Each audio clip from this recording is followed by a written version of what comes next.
On the night I lit a candle for my late father, I overheard whispers that shattered my life. My wife and son-in-law were conspiring to seize my $12 million legacy. Grief turned into betrayal. Then I found a sealed envelope among my father's papers, a secret that could destroy them. They thought they had already won, but one letter would turn the world upside down. Before we continue, please subscribe to the channel and tell us where you're listening from in the comments. I sat alone in the living room that evening, and the silence pressed against my chest like a weight. My hands rested on the worn arms of the chair I had bought 30 years ago, when the bakery first turned a profit. The leather was cracked now, but every mark was a reminder of battles won. My mind wandered backward to the years when every dollar I earned went not into my own comfort, but into the lives of my family. I had paid nearly $200,000 in college tuition for Ryan, my son-in-law, when he decided he wanted to become a financial consultant. I had signed those checks with pride, thinking I was investing in the future of my daughter Emily and her husband. I also spent $25,000 on a used Honda for him when his old car broke down, because he said he couldn't commute to interviews without it. I even covered the down payment on the first house he and Emily bought, close to $50,000, because I didn't want my daughter to start her marriage in debt. At the time, it felt good to help. It felt right. I had grown up with nothing, eating canned beans and stale bread, and I promised myself my children and their spouses would never feel that same hunger. Now, as I sat in the quiet house, those sacrifices burned in my memory.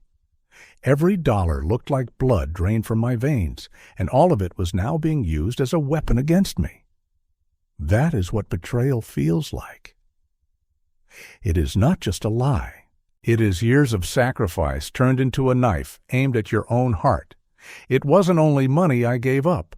I thought about the nights when my friends planned trips to Florida or even cruises to the Bahamas, and I declined because I needed to stay home and save. I remembered a dream my late father had to take me to Italy to see the town where our ancestors were born. I put that dream aside year after year, telling myself there would be time later, telling myself tuition bills and mortgage payments came first. There were months when I skipped dinners out, choosing rice and beans for weeks so my daughter could have the dress she wanted for prom, or so Ryan could attend a networking event in New York. Those sacrifices were invisible, but they cut the deepest. They were hours of my life, opportunities that never came back.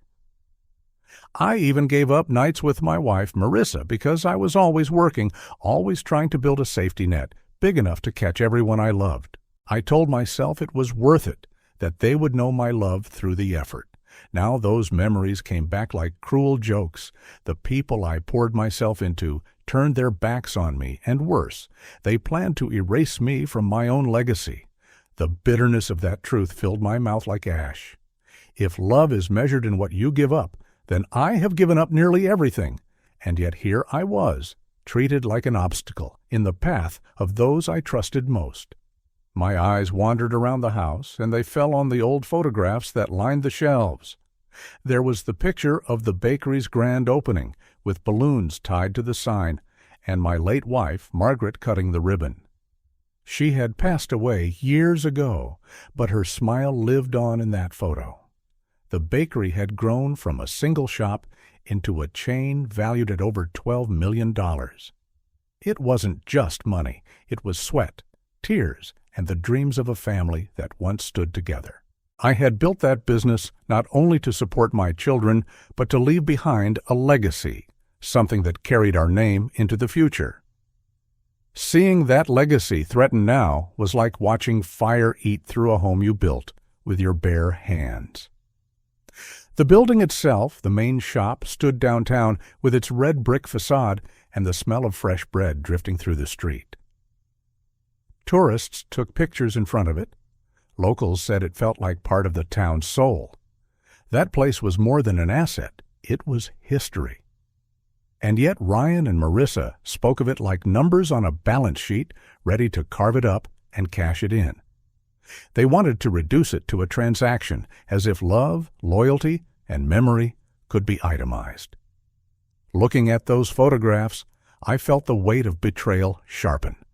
The bakery was my heart outside my chest, and now vultures circled it. I turned my gaze to the mantel where our wedding pictures stood. The sight of Margaret in her white dress once warmed me, but tonight it pierced me. That photo, once a symbol of joy, now whispered of broken promises. The contrast between past and present was unbearable. The living room, once filled with laughter, now echoed only with the tick of the grandfather clock. Each tick was no longer comforting. It sounded like a countdown to the moment I might lose everything. The furniture that once held family dinners now seemed cold.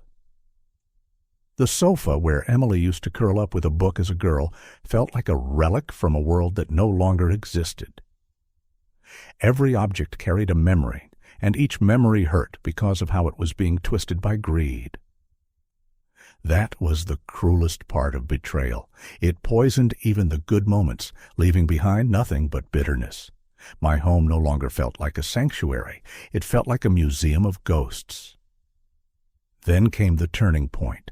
While cleaning out my late father's study, a room I had avoided since his passing, I stumbled upon a small wooden box tucked in the bottom drawer. It was dusty, the lock tarnished. I pried it open, and inside lay a bundle of papers and a letter in his handwriting. My hands shook as I unfolded the pages. What I read stole the breath from my lungs.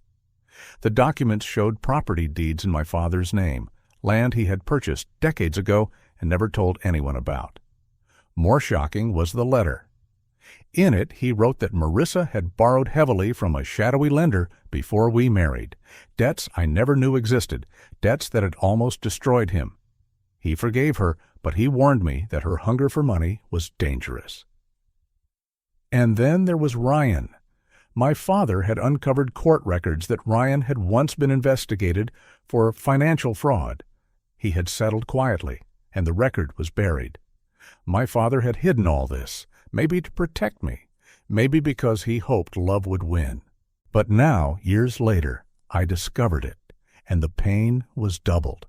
The betrayal was no longer just from my wife and son-in-law. It was woven into the fabric of my life, a secret carried by the man I trusted most. I whispered into the empty room, "Dad, why didn't you tell me sooner?" My voice cracked, and tears blurred the ink on the page. That discovery broke me and hardened me all at once. The grief was unbearable. But in that box, I also saw a weapon. My father, in his silence, had still left me something. He left me the truth. And truth, once uncovered, has the power to destroy lies. I realized this secret could shatter Ryan's schemes. It could expose Marissa for what she had hidden all along. The pain of knowing my wife had debts and my son-in-law had a criminal shadow felt like a blade in my gut. But that pain also gave me clarity. My mission was no longer just about saving money or property. It was about honoring my father's memory, about protecting what he and I had built, and about making sure the legacy stayed clean.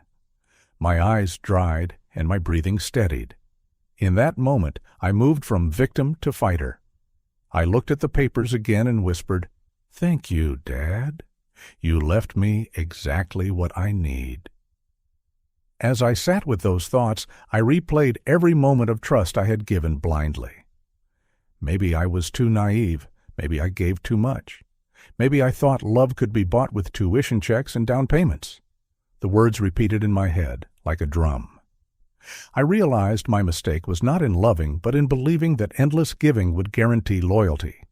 Love without boundaries is not love. It is self-destruction.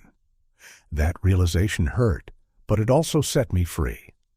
I pulled my phone from my pocket, scrolled through old text messages from Marissa filled with empty words of affection, and I deleted them, one by one, until the screen was clean.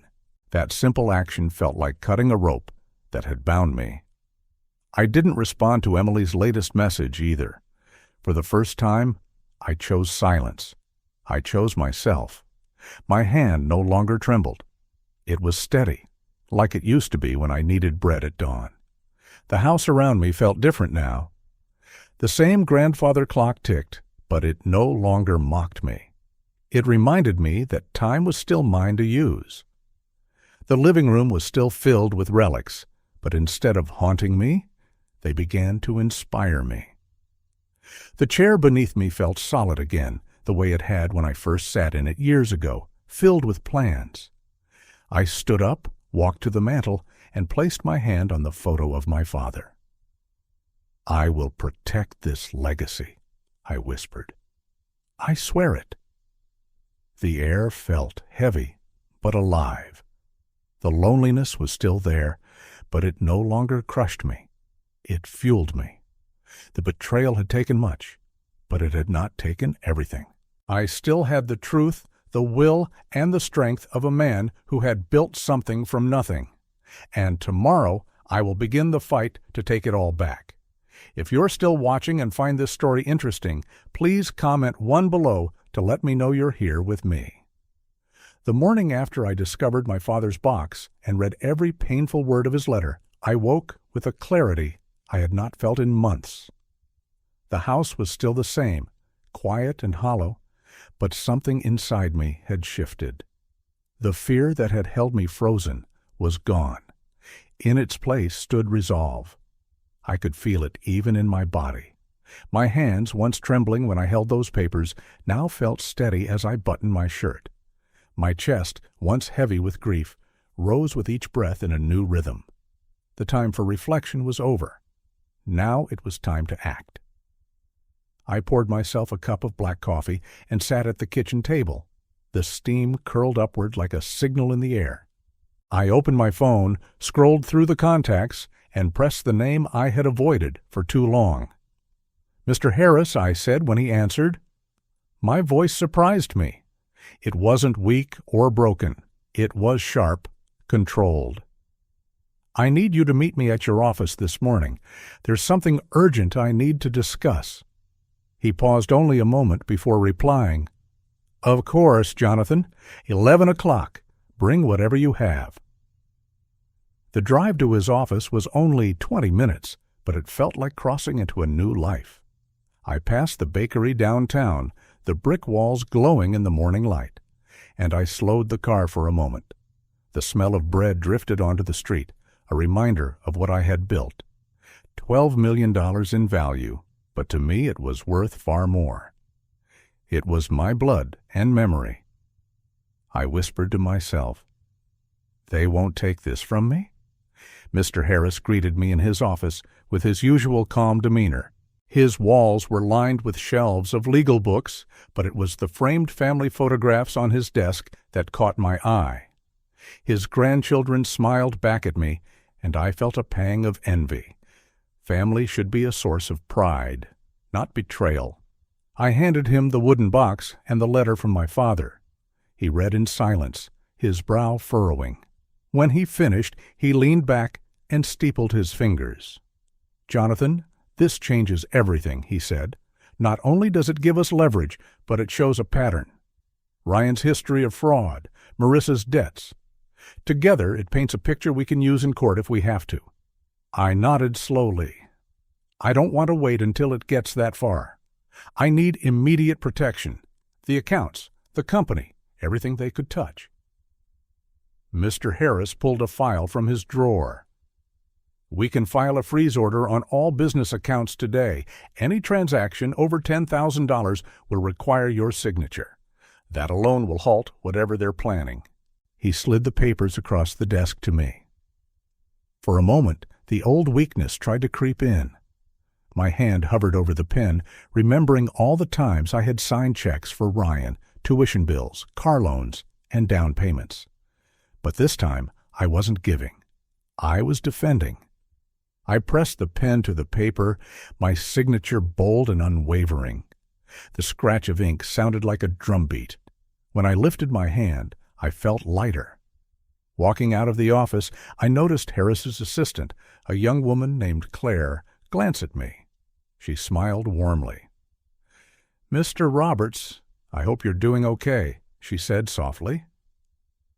Just that. Simple words. But the concern in her eyes was genuine. A stranger cared enough to ask, while my own wife and son-in-law plotted my destruction. That contrast hit me hard. It fueled my determination. I gave her a nod and said, "I will be." From Harris's office, I went directly to the bank. The marble floors echoed under my shoes as I approached the counter. The banker, a young man in a crisp suit, pulled up my accounts on the screen. "You want to freeze activity above a certain threshold?" he asked. "Yes," I said firmly, $10,000 or more. Nothing moves without me. He clicked a few keys, then looked up at me with respect in his eyes. "You're doing the right thing, sir. People don't always stand up for themselves in these situations, but you are. They can't take what you've built." His words struck me like a blessing. For the first time, I felt not like a victim, but like a man taking his place back at the head of the table. That evening, when I returned home, the kitchen was filled with the sound of voices. Marissa and Ryan were there, their heads bent over papers spread across the counter. I stood in the doorway quietly, listening. Ryan's voice was smug. "Once he's out of the picture, we can restructure. Sell off 2 branches immediately. That's at least $3 million in liquid cash." Marissa chuckled. "He doesn't suspect a thing. He's old, tired. He barely notices what goes on." My chest tightened, but I forced myself to stay calm. I walked in casually, poured myself a glass of water, and sat at the table. They looked up, startled. "Evening," I said. My voice was steady, almost cheerful. "Don't let me interrupt. Go on." They exchanged nervous glances, then shuffled the papers into a pile. "Oh, it's nothing," Marissa said quickly. "Just some household bills." I smiled faintly, meeting Ryan's eyes. He held my gaze a moment too long, then looked away. I knew then they were deep in their own trap. Later that night, my phone buzzed. A message from Thomas, the private investigator I had hired. "Check your email," it said. I opened the attachment, and what I saw nearly made me cry. A series of photos showed Ryan sitting at a desk, practicing my signature over and over on a contract. At the top of the document were the words, "Transfer of ownership, Roberts Bakery. $12 million reduced to a forgery." My name, my life, scribbled by his hand. The rage that surged in me was almost unbearable, but I forced myself to breathe. This was not the time to explode. This was evidence. This was power. The next morning, Ryan called me, pretending to be concerned. "Jonathan, we've been thinking maybe it's time you consider retirement. You've done so much. You deserve rest. Emily and I can handle things from here." His words dripped with false sweetness. I let him talk, let him weave his lies, and I said only, "We'll see." My voice gave nothing away. Inside, though, I thought, they believe they've already won. They have no idea what's coming. 2 days later, they invited me to a family meeting at my own house. When I walked into the living room, Ryan had charts and spreadsheets laid out. Marissa smiled like a hostess, offering me tea. "We've been working on a plan," Ryan began, pointing to the numbers. "If we sell 2 bakeries now, we can reinvest and double profits in 5 years. You'll still get a comfortable allowance, of course." He emphasized the word allowance as if I were a child. I sat back in my chair, arms folded, and listened. I didn't argue. I didn't defend myself. I let them speak. I watched every gesture, every smirk. They mistook my silence for weakness. At one point, Marissa pulled out an old letter I had once written her, back when times were hard, promising I would always provide. She held it up like a weapon. "You see, Jonathan, you said it yourself. You promised you'd take care of us. This is just keeping that promise." My stomach twisted, but I didn't let it show. I looked at her calmly and said, If you have to dig into the past to justify what you're doing now, maybe it's because you know it's wrong." The words hung in the air. Ryan shifted uncomfortably, but tried to cover with a laugh. "We're just being practical," he said. I nodded slightly, still silent. Let them believe what they wanted. Every lie they spoke, every arrogant smile, was another nail in their coffin. After the meeting, I returned to Harris with the photos of Ryan forging my signature. His eyes widened as he flipped through them. "This is it," he said. "This is the kind of evidence that wins cases. He won't just lose your business. He could face prison time." The thought sent a thrill through me. Not because I wanted revenge, but because justice was finally within reach. That night, I sat in my study with the documents spread before me. The freeze orders, my father's letter, the photos of Ryan. My hand rested on the leather desk blotter, steady and firm.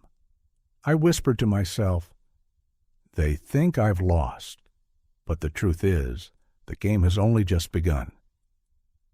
My voice filled the quiet room, and for the first time, the silence felt like an ally. I want to pause here and speak directly to you who are listening to my story. If you have ever been betrayed so deeply that it reached your bones, if you've ever felt the sting of family turning into enemies, then you understand me. Comment one word, truth. Because in the end, that's all we have left, the truth. In the days that followed, I worked closely with Harris. He pulled court records, and one afternoon, he called me with a discovery. "Jonathan," he said, "I did some digging on Ryan. Beyond the forgery, beyond the fraud your father uncovered, there's more. He has outstanding debts with 2 private lenders, almost $200,000. If this comes out, it destroys his credibility completely." I sat in stunned silence. Each new fact was like another weapon placed in my hands. Ryan's empire was built on sand, and soon the tide would wash it away. The transformation inside me was complete. I was no longer the man who sat trembling with a letter in his hand. I was a man in control, a man with strategy. My steps were firm, my voice clear, my mind sharp. The betrayal had carved me open, but it had also revealed the steel within. And so I prepared. Every document was copied and stored safely. Every account was locked tight. Every lie they told me, I recorded in memory. The stage was set, and the players didn't even know it. As I sat by the fire one night, the flames dancing on the hearth, I thought to myself, "They believe I am finished. They believe I am a shadow of the man I once was. But soon they will see. They will see the price of betrayal." I leaned back, let the warmth of the fire touch my face, and closed my eyes. Tomorrow would bring confrontation, and I was ready.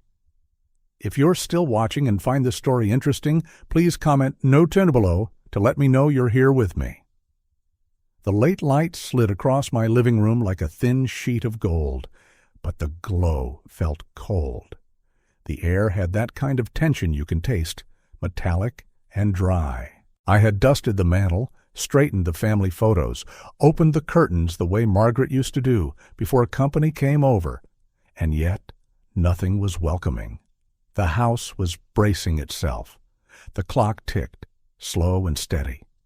I could hear my own breath. This was my home, the house I paid off brick by brick, the place where birthdays and Thanksgivings had filled the rooms with noise. Tonight it was the stage for a reckoning, and I was done being the quiet old man in the corner. I sat at the oak table with Harris on my right. He kept his briefcase closed, his jaw relaxed, his eyes watchful.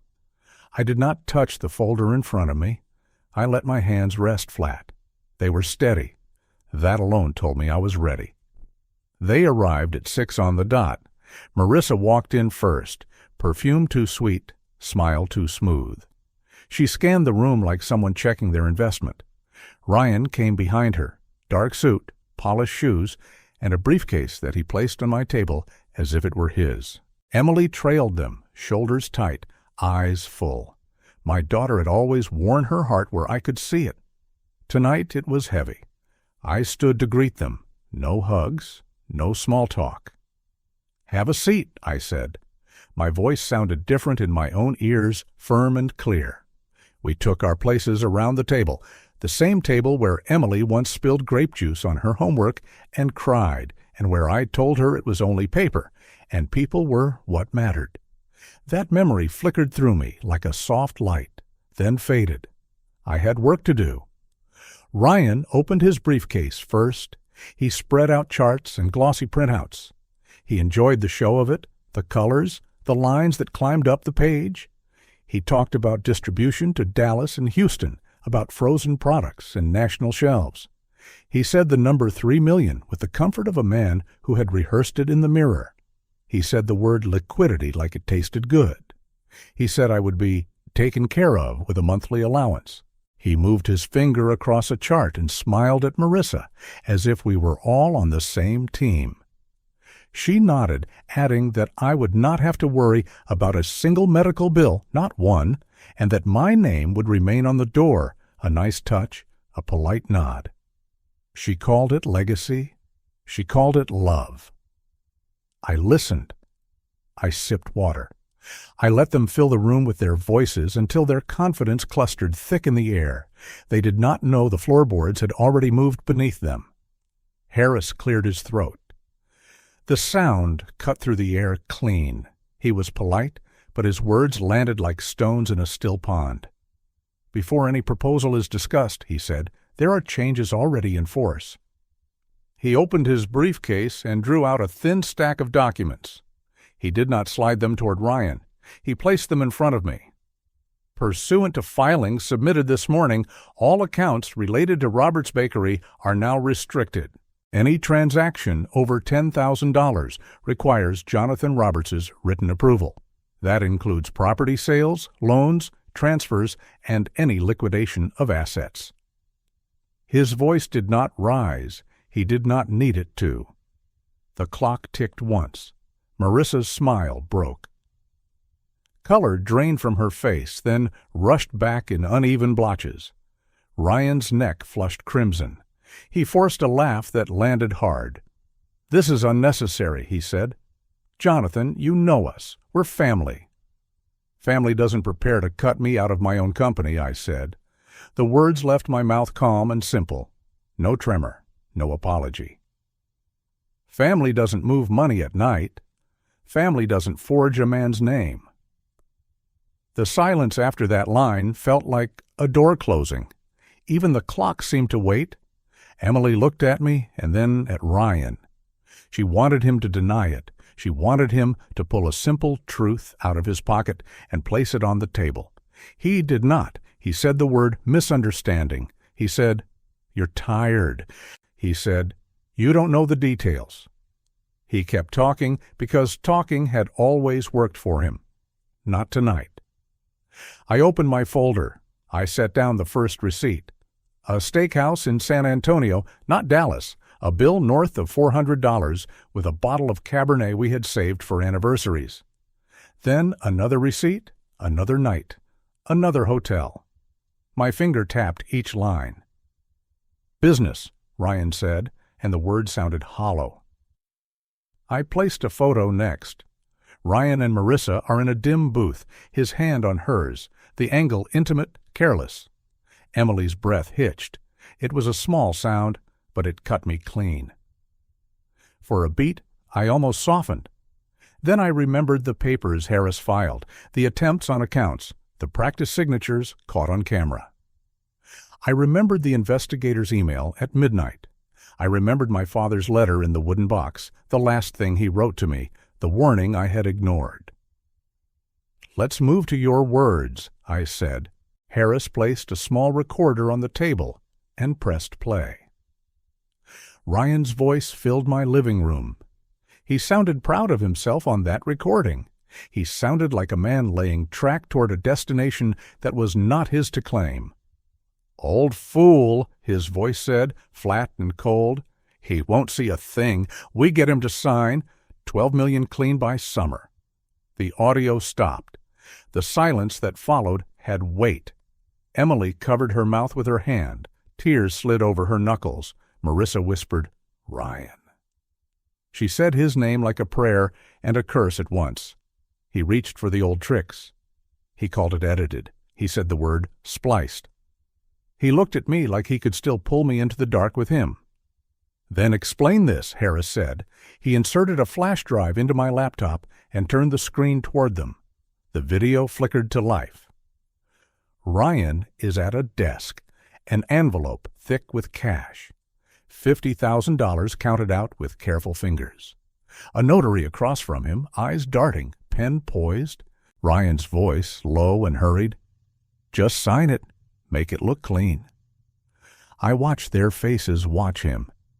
It is strange how a man can see his own life fall apart in the muscles of someone else's mouth. Marissa's lips trembled. Ryan went pale and then red again. Emily shook her head so slowly it looked like time had been dragged through water. "You told me we were helping Dad," she whispered. "You told me it was a restructure. You told me he agreed." She looked at me through a blur of tears. "I am so sorry, Dad," Ryan snapped. The calm mask fell. He slammed his palm on the table and shouted that it was not what it looked like. He blamed the notary, he blamed a consultant, he blamed stress. He reached for Marissa, then turned on her when she recoiled. "You pushed me," he said. "You wanted the money. You said we needed to move fast." Marissa's eyes flashed.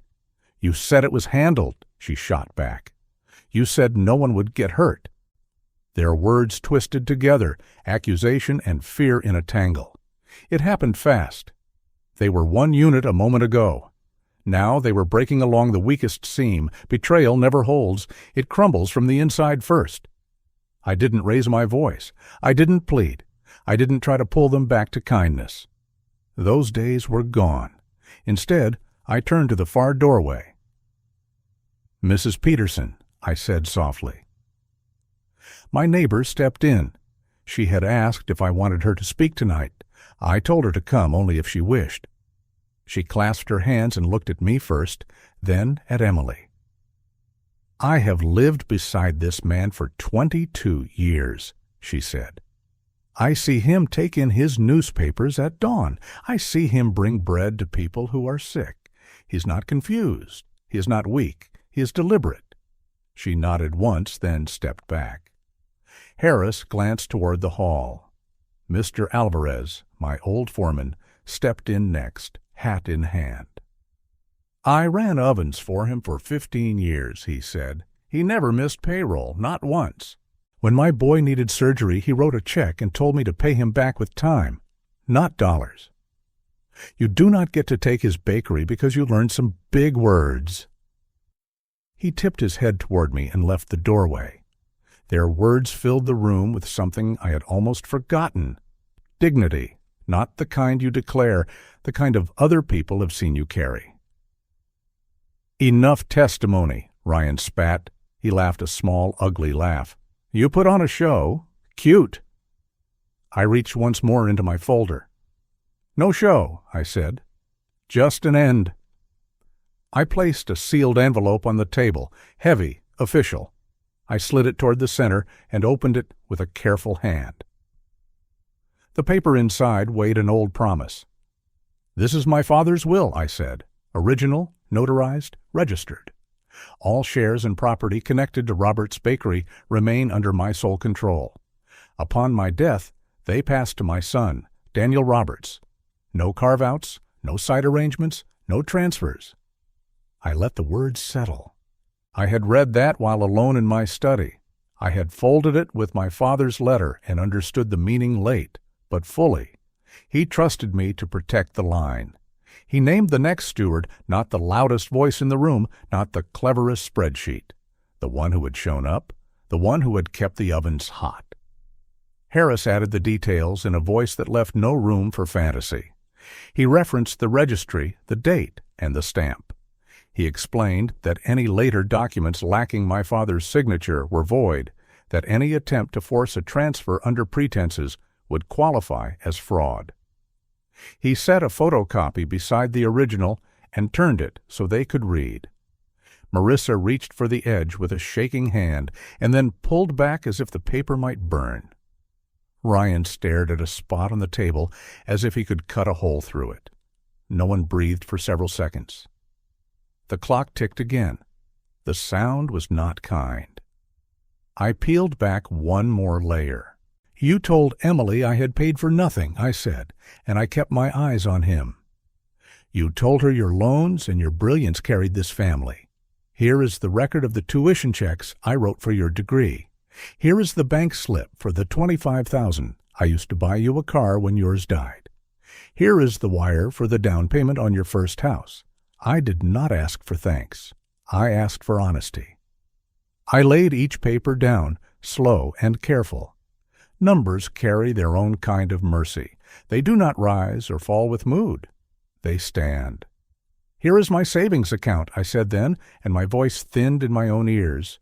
"Frozen because you tried to move $200,000 out when you thought I would not notice." The fury that came for me was hot and pure, but it did not burn me this time. It focused me. "You do not get to call me old fool and keep my bread." The last turn was the one I had held close since the night I found the wooden box. I did not want to speak it. I did not want to wound more than I had to, but the truth had a job to do. "Marissa," I said, and I let her name sit between us, soft at first. "When we married, my father paid a debt you brought to our door. He did it quietly because he believed in grace.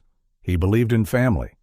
He warned me once that your fear around money could move you to dangerous places. I did not listen. I should have." Her eyes filled and overflowed. "We could have told each other the truth," I said. "We did not. That ends tonight." I set my father's letter on the table, not for them to touch, only for them to see. There was no triumph in that moment, only the clean relief of a burden finally named. Ryan's phone buzzed. He grabbed at it like a drowning man reaches for driftwood. He stepped away, whispered, then hissed, then raised his voice. "Fix it," he said into the phone. I said, "Fix it. I don't care what the registry says." His voice cracked on care. He clutched the phone so hard his knuckles blanched. Then he listened, and whatever he heard bled the last color from his face.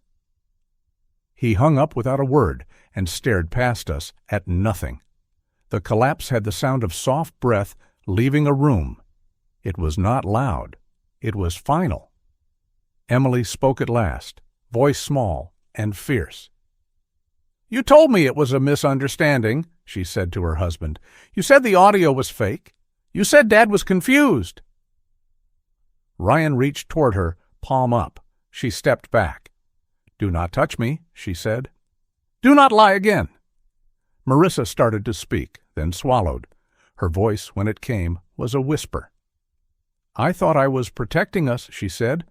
"I told myself we deserved more." She looked at me and did not ask for forgiveness. She did not deserve it and knew it. That honesty, at least, was new. Harris closed his folder. Businesslike but not cold, he laid out the next steps. Motion to confirm the freezes. Notices to the banks.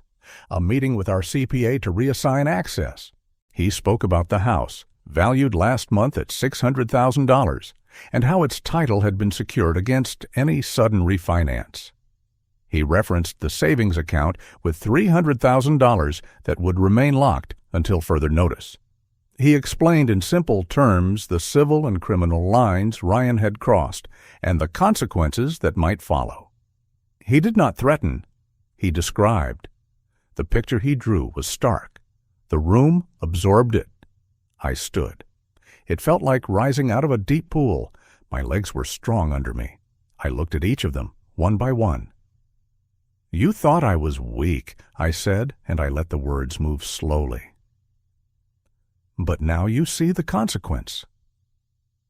The line landed the way I wanted it to, not as a boast, not as a performer's flourish, but as a final truth. I had taken back the ground beneath my feet. The man I was before this mess began had returned, older, steadier, less interested in noise, more devoted to clean lines and daylight. Emily came to my side and put her hand on my arm. The simple weight of it steadied me differently. She was not asking me to save her. She was standing where the truth stood. Mrs. Peterson squeezed my shoulder as she passed through the door. Mr. Alvarez tipped his hat again and said he would see me at the shop in the morning. Allies do not always win the battle for you. Sometimes they just remind you which way is forward. Ryan and Marissa gathered their papers with frantic hands, as if tiding could reverse a day. Ryan tried to speak once more, then let the breath go, and chose silence instead. They moved toward the door, two separate silhouettes where one had been. Betrayal had stitched them together in secrecy. The truth cut the seam, neat and fast. At the threshold, Ryan turned and looked at the photos on my wall. Weddings, graduations, ribbon cuttings. He saw the line he could not cross and finally recognized it for what it was. His voice, when it came, was a cracked whisper. "I thought I could win," he said. The sentence fell apart before it ended. Marissa did not look back. The door closed behind them. The sound was just wood and brass, but it rang through the house like a bell. I sank back into my chair and let my hands rest again on the table. The oak felt solid and warm under my palms. I stared at the papers we had used like tools. Receipts, audio transcripts, video stills, a will written in my father's hand. So much harm and so much healing contained in paper and ink. The clock ticked, now steady, no longer counting down to loss, but counting forward to work, because there was work to do, staff to reassure, vendors to call, a daughter to hold, a son to thank when he arrived, a legacy to guard with fresh eyes. Harris gathered the documents with care as if they were delicate glass. He told me he would file the last packet first thing in the morning. He asked if I wanted him to stay a while. I told him I was fine. He believed me. That belief landed warmly. He shook my hand and said, not as a lawyer, but as a man, "You did right today." When he left, the room grew even quieter, but not empty. The silence now felt earned. It felt like a field after a storm, soaked and dark, but ready for light. I walked to the mantel and touched the frame that holds my father's photograph. "We did it," I said in a low voice. "You told me to guard the line. I heard you late, but I heard you." I let my fingers linger on the wood. The grain was smooth where years of dusting had worn it to a soft shine. I closed my eyes and saw the bakery at dawn, the ovens giving off their first heat, the racks rolling out, the bell on the door ready to ring. I saw customers whose names I learned, not because it grew the business, but because it honored them. I saw Daniel carrying flour with a grin, telling me he could handle the early shift. I saw a line that stretched from my father to me to him. Not a straight line, a held line, kept on purpose. In the kitchen, I poured a glass of water and stared for a long time at the sink, the tea and less, the window that looks out over the maple tree. Quiet places show you who you are when the noise dies. I was tired. That was true, but I was not finished. That was also true. The plan I made in Chapter 3 found its hour in Chapter 4. The freezes had held. The good name had been defended with proof, not shouting. The secret my father left had guided my hand. The so-called nuclear piece had detonated not with fury, but with clarity. The bribe video, the audio, the receipts, and the will. One by one, each had done its job. Together, they had done the one job that mattered. They had returned the house, the company, the future, to the honest column. I carried the empty glass back to the living room and sat once more. Night had slid across the window, leaving our reflections on the glass like ghosts. Emily came in quietly and sat across from me. We did not speak for a long time. We listened to the clock. We let the day climb down off our shoulders. When she did speak, her voice was soft. "I should have seen it," she said. "I did not want to see it." I shook my head. "Wanting love to be better than it is does not make you blind. It makes you human." She nodded, tears in her eyes again, gentler this time. "What happens now?" she asked. I drew a breath and let it out slowly. "Now we tell the truth to the people who deserve it, to our staff, to our family. We do not humiliate. We do not hide. We set the ovens before dawn, and we sell bread by noon. We keep our word." She smiled a little through the tiredness. "That sounds like us," she said. "It does," I answered. I stood and turned off the lamp. In the dim light, the room looked larger, as if the walls pulled back when you stopped defending yourself against them. Before I went to bed, I looked once more at the table where it had all unfolded. The wood held no grudge. It would be a place for breakfast in the morning. It would be a place for Daniel's coffee and my lists, Emily's phone, and Mrs. Peterson's pound cake. This, too, is justice. Not only the fall of the guilty, but the steady return of the ordinary. Not only the loud gavel, but the quiet plate. Justice had not come as a shout. It had arrived with documents, timestamps, and signatures. It had arrived in a neighbor's voice and a foreman's memory. It had arrived in the steadiness of my hand as I refused to sign away what was mine. It had arrived in the tremor of another man's voice when he realized his scheme had run out of road. It had arrived in a daughter's choice to stand in the light even when it hurt. Justice is not always a flame. Sometimes it is a door that finally latches, a window that closes against the wind, a man who sleeps. Feeling overlooked, like you have no voice in your own home, is hard, isn't it? If you believe everyone deserves respect, comment the keyword, justice. Now let's see what they do to change that. If you're still watching and find this story interesting, please comment 3 below to let me know you're here with me. The weeks after that stormy night in my living room unfolded like the quiet after thunder. The noise had passed, but the air was still heavy, and the ground was wet with what had broken. I woke up each morning and felt both the sting and the relief of what had been laid bare. The bakery still opened at dawn. The smell of yeast and sugar still drifted down Main Street, but inside me something had shifted. I was not fighting shadows anymore. The truth had been dragged into the light, and though it hurt, it was honest. Ryan and Marissa had vanished from my daily world almost overnight. They packed up their things from the big house across town, the house I once helped them buy with a down payment of $50,000, and within days the windows were dark. The blinds stayed shut. Word around town spread quickly. People saw them at the rental apartments near the highway, a place with thin walls and a cracked parking lot, nothing like the life they had dressed themselves in for years. Customers came into the bakery shaking their heads, whispering about the investigation, about the video, about the bribe that had turned their golden couple into a cautionary tale. Ryan faced more than gossip.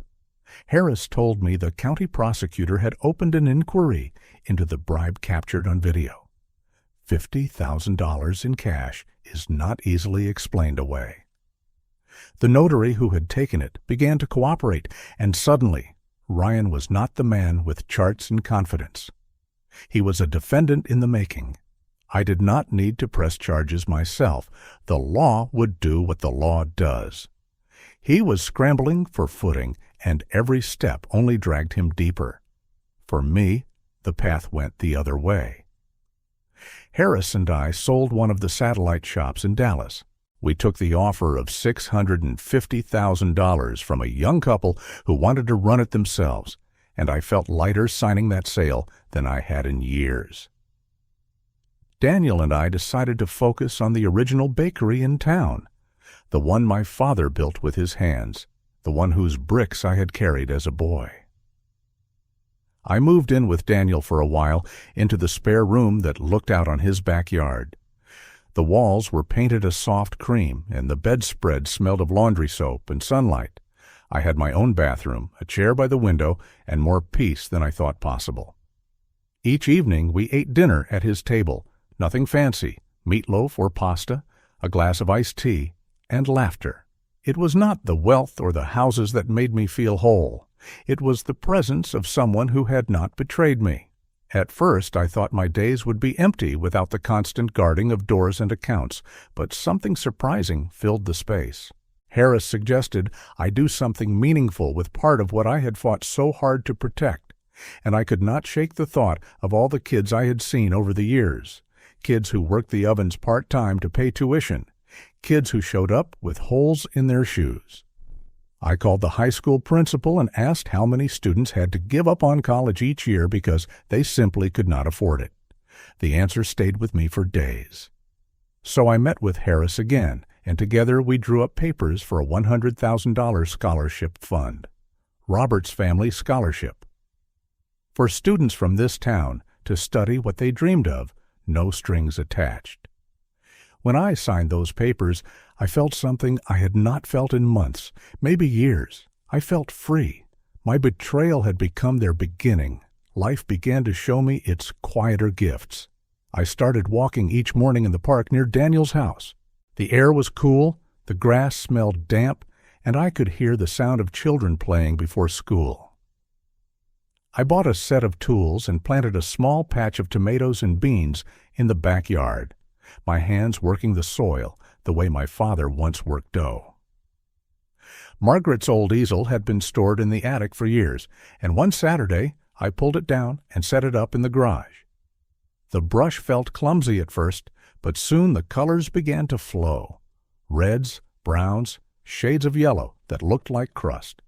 Creation without the weight of survival. I had almost forgotten that part of living. Ryan tried to reach me once.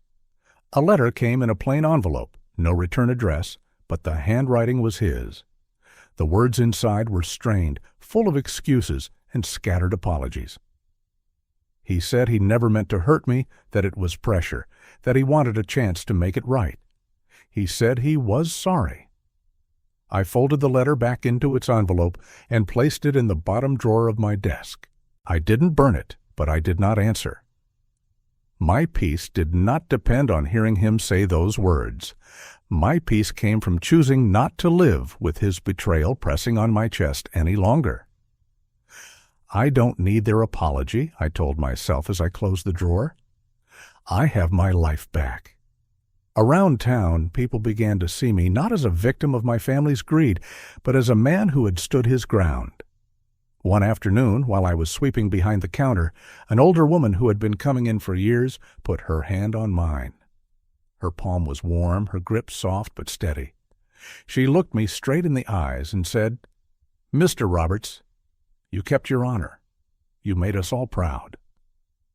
I felt my throat tighten, and I had to look away for a second. Honor. That word rang deeper than profit or property ever could. The lessons of all this sank slowly but firmly into me. For parents, the lesson is clear. Do not close your eyes just because love blinds you. Set boundaries, guard your work, and never let affection erase accountability. For children, the warning is sharper. Betrayal and greed might taste sweet for a moment, but they will cost you everything that truly matters. And for all of us, walking in this modern world, the truth is simple. Character is the only wealth no one can steal from you.